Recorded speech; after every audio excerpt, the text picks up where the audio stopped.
रात के 2:17 बजे थे और मेरे फोन ने ऐसे कांपा जैसे किसी ने मेरी कलाई पकड़कर झकझोर दिया हो। एक के बाद एक 9 मिस्ड कॉल, वही अनजान नंबर, बैंक का ऑटोमेटेड कॉल। मैंने आंखें मली, स्क्रीन पर बस इतना दिखा, आपके खाते से यूपीआई ट्रांसफर। और ठीक उसी पल मेरे घर के पूजा घर से एक धीमी सी टिंग टिंग की आवाज आई। पर वो आवाज किसी टीवी की नहीं थी, किसी मोबाइल की थी, और वो भी मेरे नहीं। मेरे बदन में जैसे ठंड उतर गई, क्योंकि उस कमरे की चाबी हमेशा सासू माँ के पल्लू में रहती थी। मैं सांस रोककर उठी, पैर जमीन पर पड़े तो ठंडे फर्श ने जैसे बता दिया कि ये सपना नहीं है। दरवाजे के नीचे से धूप अगरबत्ती की हल्की गंध आ रही थी और चूड़ियों की खनक।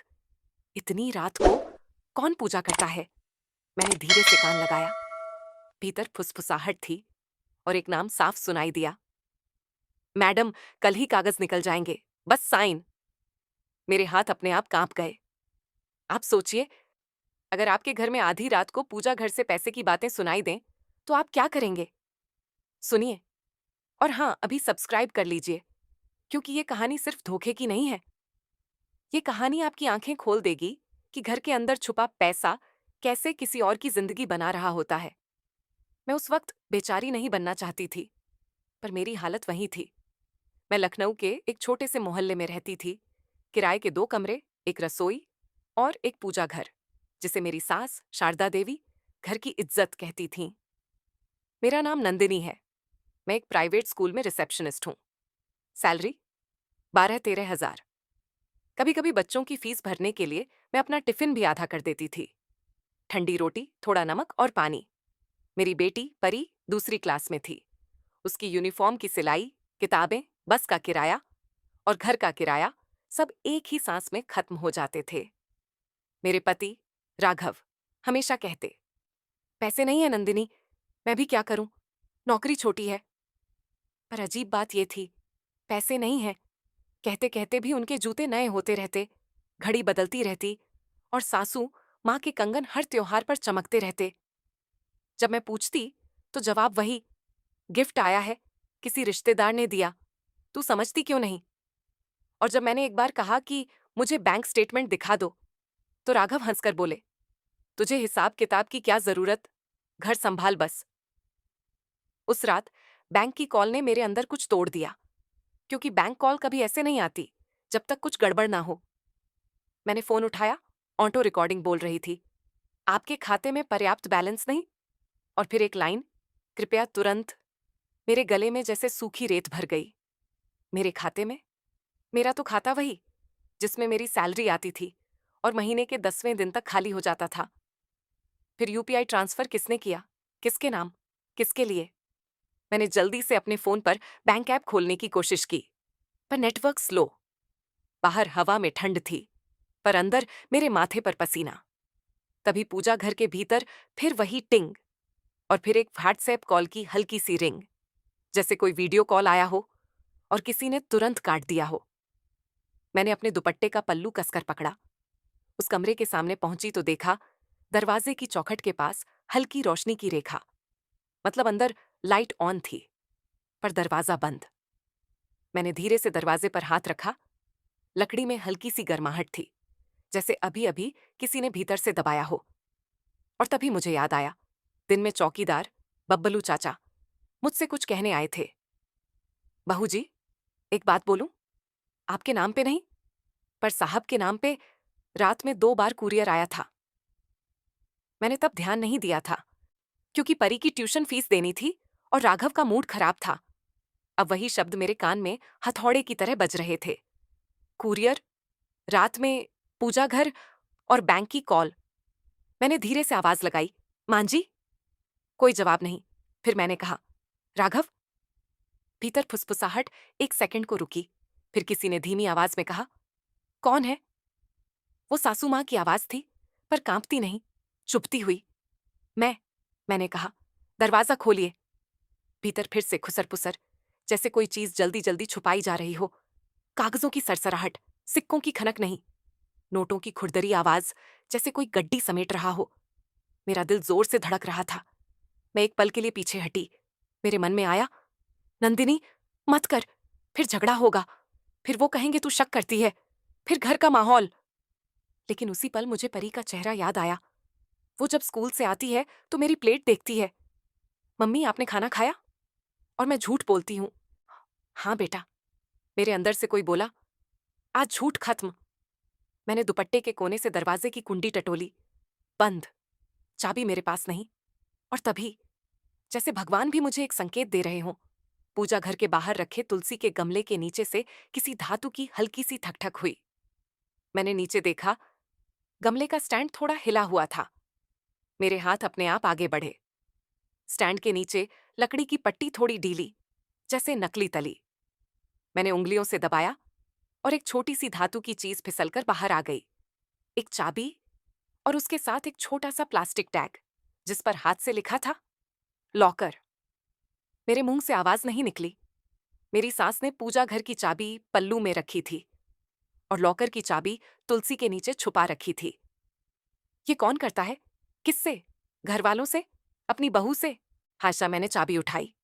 वो ठंडी नहीं थी, हल्की गर्म, मतलब अभी अभी किसी ने रखी थी। मेरे शरीर में जैसे बिजली दौड़ गई। मैंने बिना सोचे दरवाजे की चाबी वाले छेद में वो छोटी चाबी डाली और चाबी घूम गई। दरवाजा एक उंगली जितना खुला। भीतर की रोशनी सीधे मेरी आंखों में चुभी। मैंने धक्का दिया। जो मैंने देखा, उसने मेरे सांसों की डोरी खींच ली। सासू माँ जमीन पर बैठी थीं। सामने एक स्टील का ट्रंक खुला था। ट्रंक में कपड़े नहीं, गड्डियां थीं, नोटों की मोटी मोटी गड्डियां, और साथ में कुछ कागज, बड़े मोटे, जैसे रजिस्ट्री के कागज। राघव वहीं खड़े थे, हाथ में एक दूसरा फोन, और स्क्रीन पर व्हाट्सएप वीडियो कॉल का नाम चमक रहा था, नेहा ऑफिस। और कैमरा ऑन होते ही मैंने किसी और औरत की आवाज सुनी, राघव, कल सुबह वाली मीटिंग। वो आवाज सुनकर राघव घबरा गए, जैसे किसी ने चोरी पकड़ी हो। उन्होंने तुरंत फोन उल्टा कर दिया और बोले, "स- ये ये ऑफिस का काम है?" सासू माँ ने मुझे ऊपर से नीचे तक देखा, जैसे मैं घर की बहू नहीं, घर की दुश्मन हूं। तू यहां कैसे आई? उन्होंने इतना धीमे कहा, पर उस धीमेपन में जहर था। मैंने अपनी आवाज संभाली, माँ जी, ये क्या है? मेरे हाथ अपने आप ट्रंक की तरफ बढ़े। राघव ने झट से ट्रंक का ढक्कन बंद करने की कोशिश की, पर मैंने ढक्कन पर हाथ रख दिया। पहली बार मैंने उनके हाथ की ताकत के सामने अपना डर नहीं रखा। हट, राघव फुसफुसाए, तू तमाशा मत कर। मैंने उनकी आंखों में देखा। वहां गरीबी की मजबूरी नहीं थी, वहां डर था, पकड़े जाने का डर। सासू माँ ने तुरंत एक नकली भक्त वाली आवाज में कहा, ये सब घर के लिए है, बहू, पूजा का सामान, चढ़ावा। मैंने एक पल को हंस भी नहीं पाई। पूजा का चढ़ावा नोटों की गड्डियों में, और कागजों पर स्टैंप ड्यूटी जैसी सील। मैंने एक कागज खींचने की कोशिश की तो सासू माँ ने मेरी कलाई पकड़ ली। उनकी चूड़ियां खनक गईं, पर उस खनक में ममता नहीं थी। ज्यादा हाथ मत चला, उन्होंने कहा। मेरे कान में वही पुराना मुहावरा बजा, मुंह में राम, बगल में छुरी। वही तो था, मंदिर भी, छल भी। मैंने अपनी कलाई छुड़ाई और उसी वक्त मेरे फोन पर फिर से कॉल आया, बैंक का। इस बार मैंने स्पीकर ऑन कर दिया। रिकॉर्डिंग बोली, आपके खाते से। राघव के चेहरे का रंग एकदम उड़ गया। उन्होंने आगे बढ़कर फोन छीनना चाहा, पर मैंने पीछे हटते हुए कहा, नहीं राघव, आज नहीं। सासू माँ ने अचानक नरम आवाज बनाई, बहू, बात बिगाड़ मत, ये घर की बात है, बाहर मत जाने देना। और तभी, जैसे क्लिफ एज पर कहानी धकेल दी गई हो, राघव के दूसरे फोन पर एक मैसेज पॉप हुआ, payment received, next transfer tomorrow. मेरे दिमाग में जैसे कोई धागा सीधा खींच गया। नेक्स्ट ट्रांसफर कल? मैंने धीरे से कहा, तो आज जो हुआ वो पहला नहीं था। राघव ने झट से फोन छुपाया, पर बहुत देर हो चुकी थी। मैंने उनकी आंखों में देखा और पहली बार मुझे साफ दिखा, ये घर गरीब नहीं था, मुझे गरीब बनाया गया था। मेरी बेटी की फीस के लिए मेरी रोटी ठंडी नहीं थी, मेरे हिस्से का हक ठंडा किया गया था। मैंने एक लंबी सांस ली और अपने आप से कहा, नंदिनी, अब डर नहीं, अब हिसाब। और ठीक उसी पल पूजा घर के पीछे वाले छोटे स्टोर कैबिनेट का दरवाजा हल्का सा खुला, जैसे किसी ने अंदर से धक्का दिया हो, और वहां से एक तीसरी आवाज आई, भारी, घबराई हुई, शारदा जी, पुलिस। मेरे पैरों तले जमीन खिसक गई। पुलिस? हमारे घर में? और सासू माँ ने जिस तेजी से ट्रंक को धकेलकर पीछे किया, वो बताने के लिए काफी था कि ये सिर्फ पैसे का खेल नहीं, ये कोई बड़ा राज है। ऐसा राज जो अगर बाहर आ गया तो राघव और शारदा देवी दोनों की इज्जत नहीं, उनकी आजादी तक छिन सकती है। और मेरे सामने बस एक सवाल था, अगर मैं चुप रही तो मेरी परी की जिंदगी कौन बचाएगा? मेरे पैरों तले जैसे जमीन पिघल गई। पुलिस? ये शब्द किसी ने बहुत धीमे कहा था, लेकिन मेरे कानों में वो ढोल की तरह बज रहा था। मैंने तुरंत अपनी बेटी की तरफ सोचा, फिर अपने फोन की तरफ। अगर सच में पुलिस अंदर आ गई तो सबसे पहले वही लोग मुझे फंसा देंगे जो अभी तक मुझे घर की बहू कहकर दबाते आए थे। मैंने 1 सेकंड के लिए आंखें बंद की और खुद से कहा, नंदिनी, अभी रोना नहीं, अभी समझदारी। मैंने फोन को ऐसे पकड़ा कि स्क्रीन उनकी नजर में न आए और रिकॉर्डिंग ऑन कर दी। मेरी सांसें तेज थीं, पर मेरे होंठ से बस इतना निकला, मां जी, ये पुलिस का नाम क्यों लिया जा रहा है? शारदा देवी ने पल भर में चेहरा बदल लिया। वही मंदिर वाली मीठी आवाज़, वही नकली चिंता। अरे बहू, तू भी ना ऐसे ही बोला होगा, टीवी खबरों की बात कर रहे होंगे। लेकिन उनकी आंखें झूठ नहीं बोल पाईं। वो आंखें किसी भक्ति से नहीं, डर से भरी थीं। राघव ने मेरी तरफ एक कदम बढ़ाया, बिल्कुल वैसे जैसे कोई आदमी अपना राज बचाने के लिए सामने वाले की सांस तक रोक दे। फोन दे, उसने दांत भींच कर कहा। मैंने पीछे हटते हुए कहा, नहीं, पहले बताओ, मेरे खाते से यूपीआई ट्रांसफर क्यों हुआ? उसके चेहरे पर एक पल के लिए गुस्सा आया, फिर वो गुस्सा भी डर में बदल गया। सासू माँ ने बीच में आकर मेरी कलाई पकड़नी चाही, पर मैंने हाथ झटक दिया। पहली बार मैंने उनकी पकड़ को माँ की पकड़ नहीं माना, मैंने उसे सिर्फ एक चाल माना। तभी स्टोर कैबिनेट के पीछे से फिर वही आवाज आई, शारदा जी, मैं कह रहा हूं, बाहर चौकीदार ने पूछ लिया। चौकीदार? तो पुलिस नहीं, लेकिन पूछताछ शुरू हो चुकी थी, और जहां पूछताछ शुरू होती है वहां झूठ की दीवारें जल्दी गिरती हैं। शारदा देवी ने झट से ट्रंक को खींचकर एक कपड़े से ढक दिया, जैसे कपड़ा डालते ही सच गायब हो जाएगा। राघव ने दरवाजे की कुंडी पकड़ ली। तू अब भी यहीं से अपने कमरे में जा, सुबह बात करेंगे। मैंने उनकी आंखों में देखा। सुबह का मतलब था रात भर में कोई प्लान बनाकर सारे सबूत गायब करके मुझे ही गलत साबित कर देना। आप ही बताइए, मैं क्या करती? मैं वहां खड़ी रही तो मुझे पागल कहा जाएगा, मैं चली गई तो सब मिट जाएगा। मैंने अपनी आवाज धीमी रखी, पर शब्द पत्थर जैसे थे। मैं अभी कहीं नहीं जा रही, और आज से मेरे पैसे का हिसाब भी मैं देखूंगी। शारदा देवी ने तुरंत मंदिर वाला कार्ड खेला। बहू, घर की इज्जत, बेटी सो रही है, पड़ोसी सुनेंगे। मैंने एक पल को उनकी बात सुनी, फिर मुझे याद आया, इज्जत हमेशा मेरे हिस्से की ही क्यों? मेरे हिस्से की भूख, मेरे हिस्से का डर, मेरे हिस्से की चुप्पी और उनकी इज्जत। मैंने धीरे से कहा, इज्जत तब होती है मां जी, जब घर में सच हो। राघव ने अचानक मेरा फोन छीनने की कोशिश की। मैं एकदम से पीछे मुड़ी, और उसी झटके में मेरे फोन से बैंक कॉल का रिकॉर्डेड वॉइस फिर बज उठा, जैसे खुद सिस्टम भी गवाही दे रहा हो। राघव 1 सेकंड को ठिठक गया। बस उसी सेकंड में मैंने दरवाजे की तरफ कदम बढ़ा दिए। मैं जानती थी, अगर मैं अब भी बहस में फंस गई तो ये लोग मुझे घेर लेंगे। मुझे अभी एक चीज करनी थी, अपनी बेटी को सुरक्षित रखना और अपने लिए सबूत इकट्ठा करना। मैं सीधी अपने कमरे में गई, परी के सिर पर हाथ फेरा। उसकी सांसें बराबर चल रही थीं। उसके बालों में हल्की सी शैम्पू की खुशबू थी, और उस खुशबू ने मेरे अंदर एक नई जिद भर दी। मैंने धीरे से उसका बैग निकाला, कुछ कपड़े, उसकी किताब, पानी की बोतल, और अपने पर्स में जो थोड़े बहुत पैसे थे वो रख लिए। आप सोचेंगे मैं भाग रही थी? नहीं, मैं बच रही थी, क्योंकि जिस घर में सच पकड़ने पर भी आप ही दोषी बना दिए जाओ, वहां सबसे पहले आपको अपनी जमीन बचानी पड़ती है। मैंने बब्बलू चाचा को मैसेज किया, चाचा, वो कुरियर वाली बात, आपको कोई रसीद मिली थी? और फिर मैंने अपने पड़ोस वाली आंटी सविता आंटी को कॉल किया। वो वही आंटी थीं जो हर सुबह बालकनी में तुलसी को पानी देती थीं और हर किसी के घर की हवा पहचान लेती थीं। उन्होंने फोन उठाया, क्या हुआ नंदिनी, आवाज कांप रही है? मैंने बस इतना कहा, आंटी, मुझे अभी आपके घर आना है, मैं अकेली नहीं रह सकती। वो बिना सवाल किए बोली, आजा अभी। उस रात मैं पहली बार अपने ही घर से बाहर निकलते हुए डरी नहीं थी, मैं सिर्फ सावधान थी। सुबह होते ही मेरा पहला काम था बैंक जाना। कोई बड़ी फिल्मी योजना नहीं, बस सीधी, ठंडी, समझदार चाल। बैंक के बाहर धूप तेज नहीं थी, लेकिन मेरे माथे पर पसीना था। लाइन में खड़ी मैं सोच रही थी, कल रात जो ट्रंक देखा, वो अगर सच है, तो आज मेरे खाते में पर्याप्त बैलेंस नहीं वाला मैसेज क्यों? फिर समझ आया, ट्रंक का पैसा घर का नहीं था, वो किसी और रास्ते का पैसा था, कैश। और मेरे खाते से जो यूपीआई ट्रांसफर हुआ, वो अलग खेल था। बैंक में मैंने काउंटर पर जाकर कहा, मुझे अपने खाते की कल रात की ट्रांजैक्शन डिटेल चाहिए। कैशियर ने एक नजर मेरी तरफ देखा, फिर बोला, मैडम, स्टेटमेंट निकल जाएगा, पर पहचान? मैंने अपना आधार दिखाया और मन में सोचा, नंदिनी, आज से तू सिर्फ बहू नहीं, खुद की गवाह है। स्टेटमेंट निकला।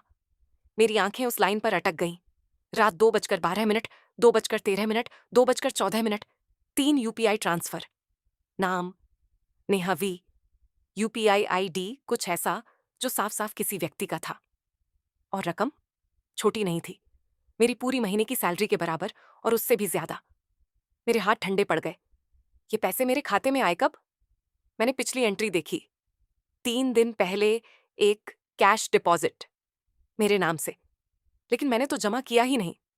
मतलब किसी ने मेरे खाते का इस्तेमाल किया था, हाथ जैसे मेरा खाता उनका वॉलेट हो। मैंने वहीं बैंक मैनेजर से बात मांगी। मैनेजर ने कहा, मैडम, कैश डिपॉजिट काउंटर से होता है, किसी ने स्लिप भरी होगी। मैंने पूछा, स्लिप किसने भरी? वो बोले, ये तो सीसीटीवी और रिकॉर्ड से ही पता चलेगा, और वो पुलिस/कानूनी प्रक्रिया से होता है। मेरे भीतर वही शब्द फिर उभरा, पुलिस। तो यही कारण था, वो डर रहे थे, क्योंकि कैश की परछाई हमेशा जांच को बुलाती है। मैंने अपने आप को संभाला। ठीक है, मैंने कहा, मुझे ये बताइए कि यूपीआई ट्रांसफर किस डिवाइस से हुआ? मैनेजर ने सावधानी से कहा, मैडम, वो डिवाइस डिटेल सीधे नहीं, पर आप शिकायत दर्ज कर दें तो हम साइबर टीम को रेफर कर सकते हैं।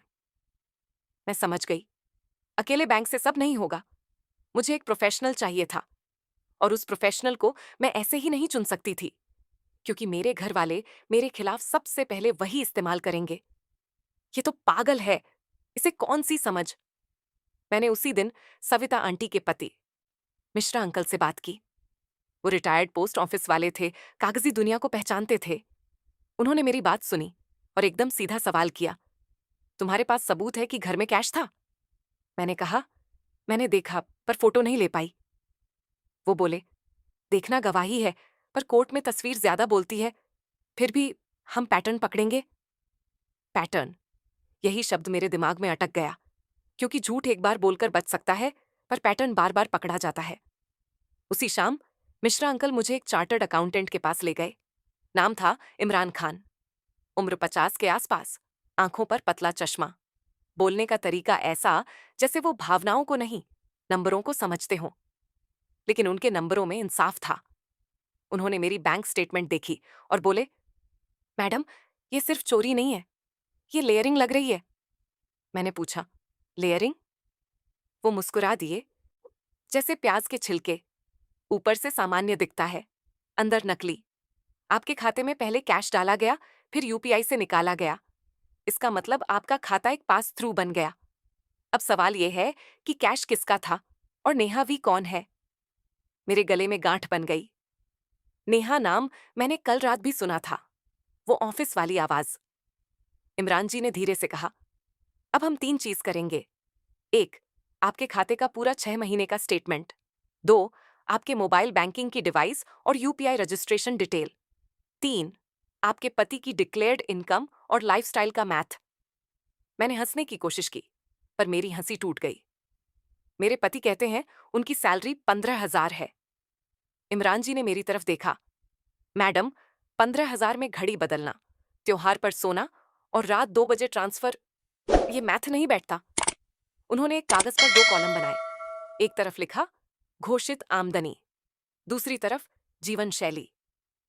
उन्होंने मुझसे कहा, आप बताइए, ऐसा घर का किराया कितना? 11,000। बेटी की फीस 3,500 महीना, ऊपर से किताबें अलग। आपकी ग्रॉसरी कम से कम 8 से 10,000। बिजली गैस 2 से 3,000। इमरान जी ने पेन रोका, मेरी तरफ देखा। मैडम, ये तो आपके खर्चे हो गए। अब बताइए, आपके पति के खर्चे? मैंने कहा, उनका पेट्रोल, उनके कपड़े और माँ जी के मंदिर के चढ़ावे। इमरान जी ने धीरे से कहा, तो घोषित 15,000 में ये घर चल ही नहीं सकता। मतलब आय छुपाई जा रही है या आय कहीं और से आ रही है। मेरा दिमाग तेज चलने लगा। पिछले 1 साल में राघव हर महीने 2 बार ऑफिस मीटिंग बोलकर रात में बाहर जाते थे। मैं सोचती थी, काम का दबाव। अब वो मीटिंग नहीं, वो ट्रांसफर थे। इमरान जी ने एक और बात कही जिसने मेरे पेट में आग लगा दी। मैडम, क्या आपके पति ने कभी पैन नंबर या आईटीआर की बात की?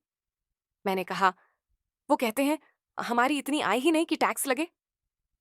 इमरान जी ने हल्का सा सिर हिलाया। यही तो सबसे बड़ा बहाना होता है। अब देखिए, आईटीआर सीधे आप नहीं निकाल सकती, लेकिन कोर्ट प्रोसीडिंग में मेंटेनेंस या डोमेस्टिक वायलेंस की केस में इनकम डिस्क्लोजर मांगा जा सकता है और बैंक ट्रेल से चीजें जुड़ती हैं। उन्होंने AIS/26AS जैसे शब्द बोले, फिर खुद ही आसान भाषा में कहा, सरकार के रिकॉर्ड में आपकी कमाई के निशान होते हैं, बैंक ब्याज, बड़े ट्रांजैक्शन, TDS, सब कुछ। मेरे मुंह से बस इतना निकला, तो मैं क्या करूं? उसी वक्त सविता आंटी ने मेरा हाथ दबाया, जैसे कह रही हूं, डर नहीं। इमरान जी ने कहा, पहला कदम, आप अभी से हर ट्रांजैक्शन का स्क्रीनशॉट लें। दूसरा, बैंक में रिटन कंप्लेंट दें कि आपके खाते का मिसयूज हुआ। तीसरा, आप एक वकील से मिलें ताकि जो भी आप करें कानूनी तरीके से करें। ये कहानी भावनाओं की है, पर जीत कागजों से होती है। कागज। कल रात शारदा देवी जिस चीज को कपड़े से ढक रही थी, वो बस नोट नहीं थे, वो कागज भी थे, रजिस्ट्री जैसे। मतलब संपत्ति।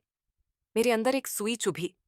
क्या मेरे नाम पर भी कुछ है जो मुझे बताया नहीं गया, या मेरे हिस्से का सब कुछ किसी और के नाम पर कर दिया गया? उसी रात बब्बलू चाचा का मैसेज आया, बहू जी, कुरियर की फोटो है, साहब ने मना किया था दिखाने से, पर मुझे ठीक नहीं लगा, ये देख लो। फोटो धुंधली थी, पर उस पर एक चीज साफ थी, एक डॉक्यूमेंट पैकेट, और उस पर लिखे शब्द जैसे अग्रीमेंट, और एक कंपनी का नाम। कंपनी? मेरे पति तो गरीब नौकरी वाले थे, फिर कंपनी का पैकेट किसका? मैंने अपना सिर पकड़ लिया। मुझे लगा मैं गिर जाऊंगी, लेकिन मैं नहीं गिरी, क्योंकि उस पल मेरी बेटी ने मेरे घुटने पर हाथ रखा और बोली, मम्मी आप ठीक हो? उसकी आवाज में डर था। मैं मुस्कुराई, पर वो मुस्कान मेरी नहीं थी, मेरी मजबूरी थी। मैंने कहा, हाँ बेटा, मम्मी ठीक है। और उसी वक्त मेरे अंदर फैसला पक्का हो गया। ये लड़ाई अब सिर्फ मेरे लिए नहीं है, ये मेरी बेटी की जिंदगी की लड़ाई है। अगले दिन मैं एक वकील से मिली। नाम था एडवोकेट रितु शर्मा।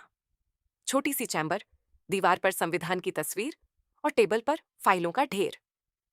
उन्होंने मेरी बात सुनी और बिना नाटक किए सीधे बोली, नंदिनी जी, पहले मैं आपको एक बात साफ कह दूं, आप कमजोर नहीं हैं, आप बस अब तक अकेली थीं। उनके ये शब्द मेरे अंदर उतर गए। मैंने उन्हें बैंक स्टेटमेंट दिखाया, नेहा वी वाला ट्रेल और बब्बलू चाचा की कुरियर फोटो। रितु मैम ने कहा, ये शुरुआती संकेत काफी हैं। हम 2 रास्ते साथ साथ रखेंगे। एक, आपके खाते के मिसयूज की शिकायत ताकि आपके ऊपर आरोप ना आए। दूसरा, मेंटेनेंस/डोमेस्टिक वायलेंस की रिलीफ की तैयारी ताकि इनकम डिस्क्लोजर मांगा जा सके। मैंने एकदम से पूछा, डोमेस्टिक वायलेंस? हची, पर उन्होंने मुझे मारा नहीं। रितु मैम ने बहुत शांत होकर कहा, मैडम, हिंसा सिर्फ हाथ से नहीं होती, आर्थिक हिंसा भी होती है। किसी औरत को पैसों से नियंत्रित करना, उसका हक छीनना, उसे भूखा रखना, यह भी अब्यूज का हिस्सा माना जाता है। हम इसे अवेयरनेस के रूप में समझेंगे। मैंने सिर हिलाया। मेरे दिमाग में वही ठंडी रोटी, वही नमक, वही झूठ। मैंने खा लिया। रितु मैम ने आगे कहा, और सेक्शन 125 CRPC, मेंटेनेंस, ये सब आपके मामले में रेलेवेंट हो सकता है, लेकिन हम अभी सिर्फ जानकारी ले रहे हैं। हर केस अलग होता है, आपको अपने शहर के हिसाब से प्रॉपर सलाह मिलेगी। उनकी यह लाइन मुझे पसंद आई, क्योंकि वो मुझे हवा में सपने नहीं बेच रही थीं, वो मुझे जमीन दे रही थीं। फिर उन्होंने एक चीज कही जिसने मेरी रीढ़ सीधी कर दी, आपको अपने पति और सास के साथ अब अकेले कन्फ्रंटेशन नहीं करना, पहले सबूत, फिर कार्रवाई। सबूत।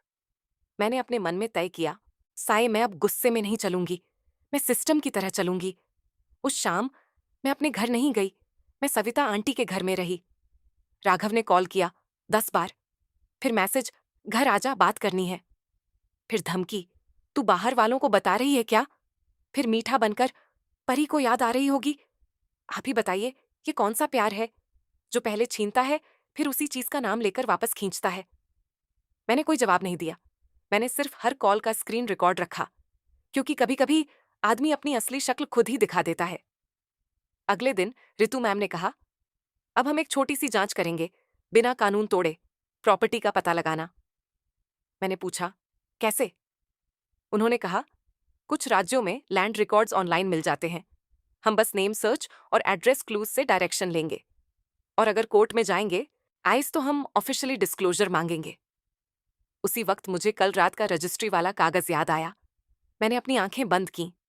वो पेपर मोटे थे, किनारों पर स्टैंप जैसा कुछ, और ऊपर कोई प्लॉट नंबर जैसा।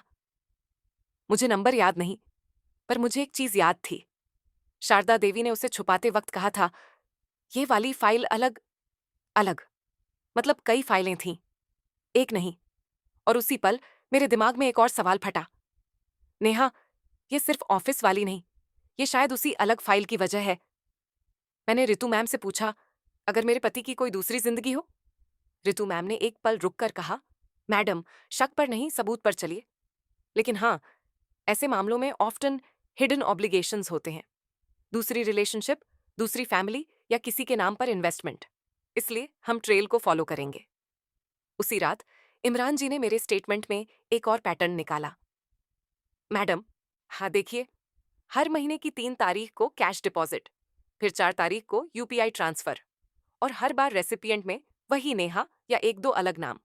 मतलब ये सिस्टम है, एक्सीडेंटल नहीं। सिस्टम।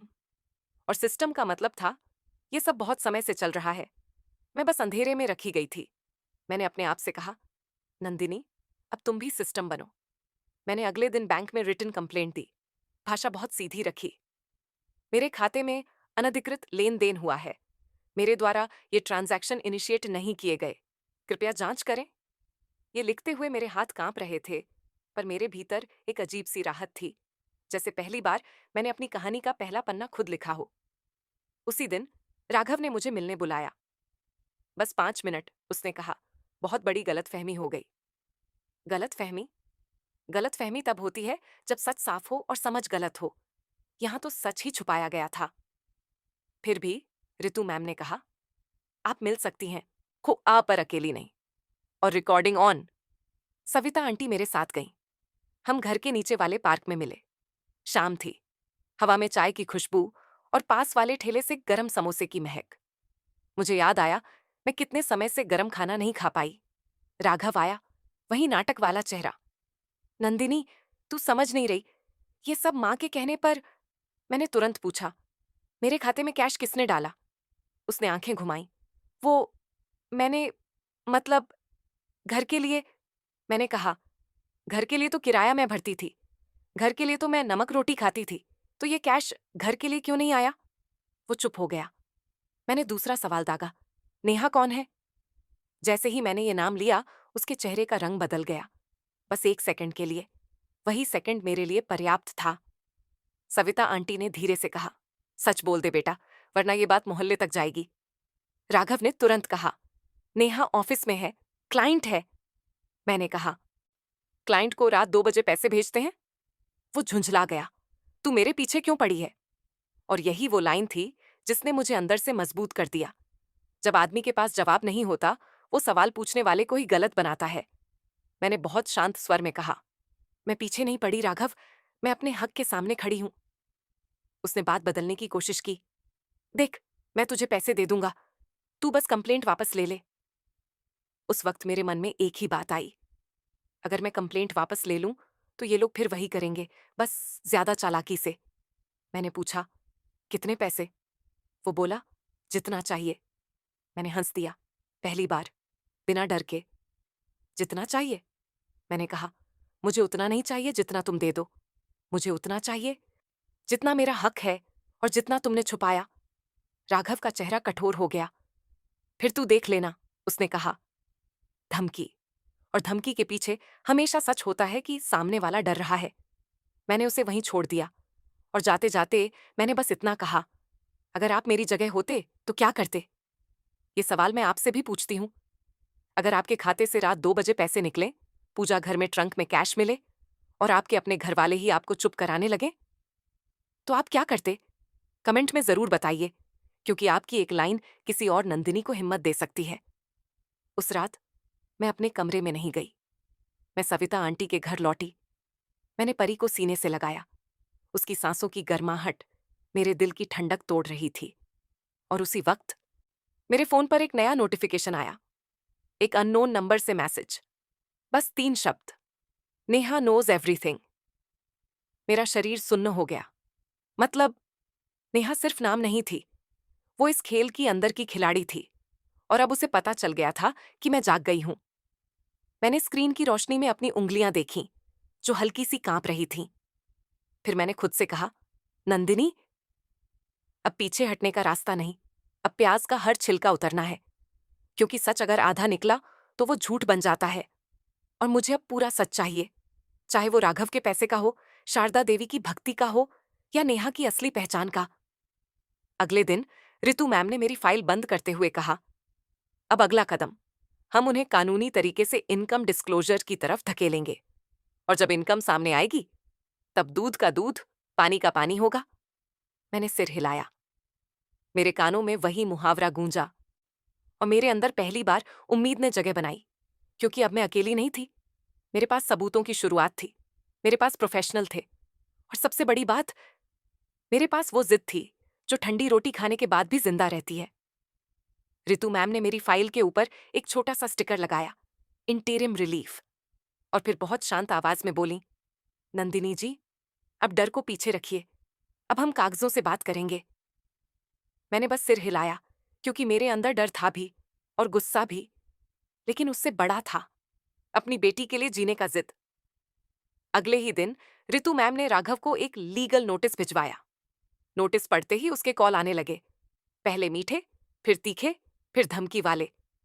तू मेरा नाम खराब कर देगी, तू मेरी मां को बदनाम कर देगी, तू देख लेना, तुझे कुछ नहीं मिलेगा। मैंने हर कॉल रिकॉर्ड किया और हर मैसेज का स्क्रीनशॉट लिया, क्योंकि अब मुझे पता था, जब इंसान के पास सच नहीं होता तो वो आवाज ऊंची कर देता है। मां जी ने मंदिर से लौटते हुए मेरे सामने हाथ जोड़ दिए, बहू, घर बचा ले, बेटी का सोच। मैंने उनके चेहरे को देखा, वही भक्ति वाली आंखें, पर उस भक्ति के पीछे एक ही डर था, पकड़े जाने का डर। मैंने बहुत धीरे कहा, मैं बेटी का ही सोच रही हूं मां जी, इसीलिए ही तो अब चुप नहीं रहूंगी। वो पल भर को चुप हुई, फिर तुरंत वही पुराना हथियार, इज्जत। मैंने अंदर ही अंदर कहा, इज्जत का भार हमेशा औरत के सिर पर ही क्यों रखा जाता है। फिर असली खेल शुरू हुआ। बैंक की कंप्लेंट के बाद मुझे कॉल आया।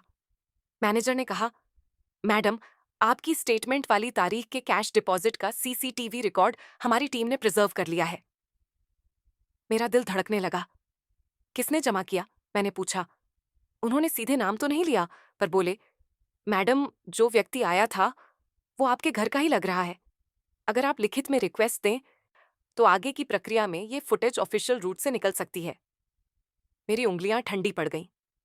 मतलब मेरे खाते का कैश डिपॉजिट मैंने नहीं किया था, राघव ने किया था। और फिर उसी पैसे को रात में यूपीआई से नेहा के पास भेजा गया था। ये कोई गलती नहीं थी, ये सिस्टम था। इमरान जी ने उसी दिन मेरे सामने एक पन्ना रखा। मैडम, ये ट्रेल बहुत साफ है। और अब एक और चीज, उन्होंने कुरियर वाली फोटो को जूम करके दिखाया। उस कंपनी के नाम का एक हिस्सा साफ दिख रहा था। उन्होंने कहा, ये छोटे मोटे ऑफिस का पैकेट नहीं है, ये कॉर्पोरेट स्टाइल पेपर वर्क लगता है। Agreement, invoice, settlement. मेरे पेट में जैसे बर्फ जम गई। राघव गरीब नौकरी नहीं था, वो कुछ और था, और वो कुछ और मेरे नाम पर चल रहा था।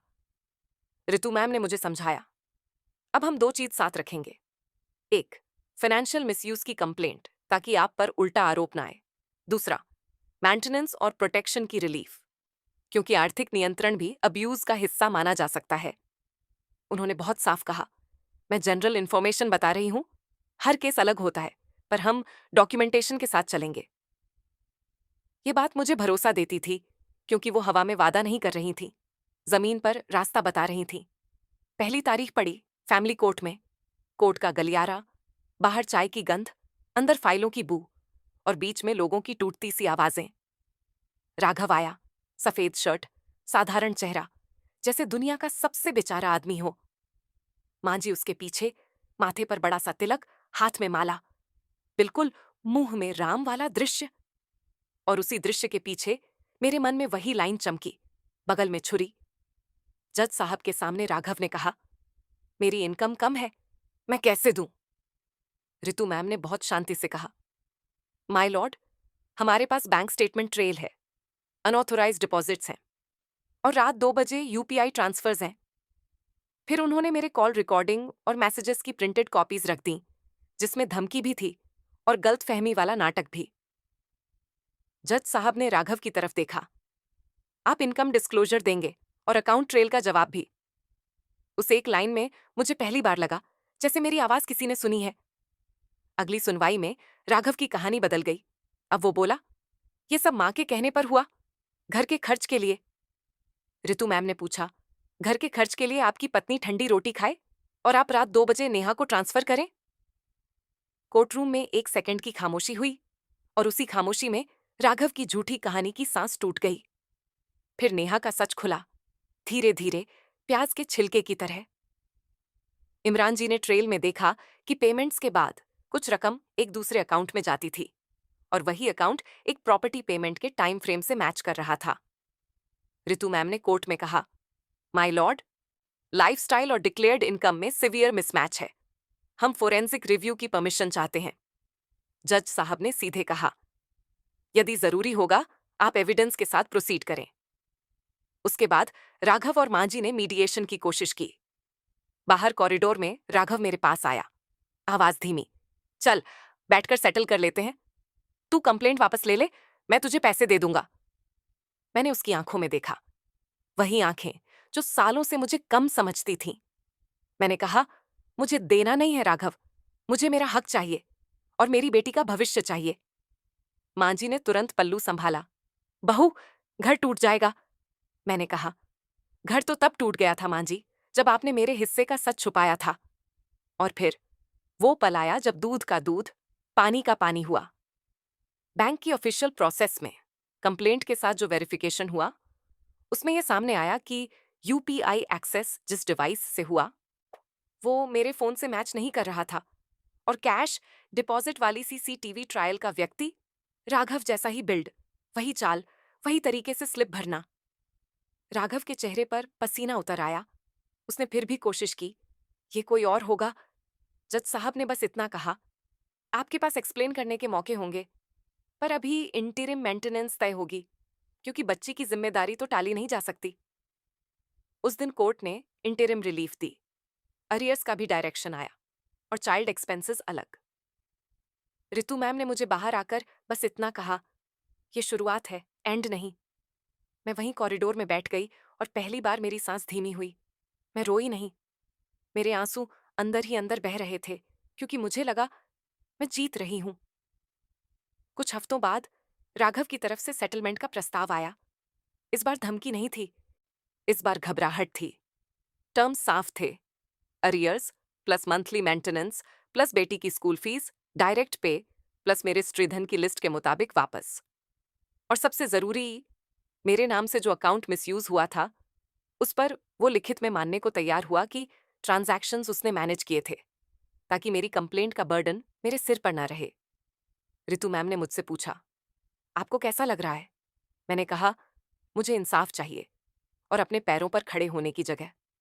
उन्होंने कहा, तो सेटलमेंट में सेफ्टी और क्लैरिटी जरूरी है, भावनाओं में नहीं, कागज में।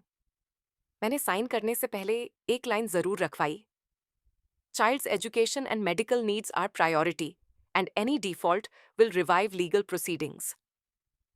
रितु मैम ने बस हल्का सा सिर हिलाया, जैसे कह रही हो, अब तुम सीख गई हो। जिस दिन पहला अरियर मेरे अकाउंट में आया, अरे मैं सीधे स्कूल गई, परी की पेंडिंग्स फीस जमा की। क्लर्क ने रसीद मेरे हाथ में रखी, और उस रसीद की कागजी आवाज मुझे मंदिर की घंटी से ज्यादा पवित्र लगी। फिर मैं घर लौटी नहीं, मैं एक छोटे ज्वेलर के पास गई। कोई भारी हार नहीं, बस एक छोटा सा साधारण सा सोने का सिक्का। और उसी दिन मैंने परी के नाम से एक छोटी सेविंग्स भी शुरू की। मेरे लिए वो इंडियन विजय का असली निशान था। दिखावा नहीं, सुरक्षा। रात को मैंने रसोई में गरम रोटी बनाई। घी की खुशबू उठी। परी ने पूछा, मम्मी आज आप भी खाओगे? मैंने कहा, हाँ बेटा, आज मैं भी खाऊंगी। और उसी एक वाक्य में मेरी पुरानी नंदिनी खत्म हो गई और एक नई नंदिनी शुरू हुई, जो अब किसी के इज्जत वाले डर में नहीं जीती। मैं ये कहानी इसलिए सुना रही हूँ क्योंकि बहुत सारी औरतें घर में रहते हुए भी अकेली होती हैं, और सबसे बड़ी चाल यही होती है कि आपको पैसों से छोटा महसूस कराया जाए। अगर आपके साथ भी कभी ऐसा हो, तो याद रखिए, भावनाओं से नहीं, सबूतों से लड़ाई जीती जाती है।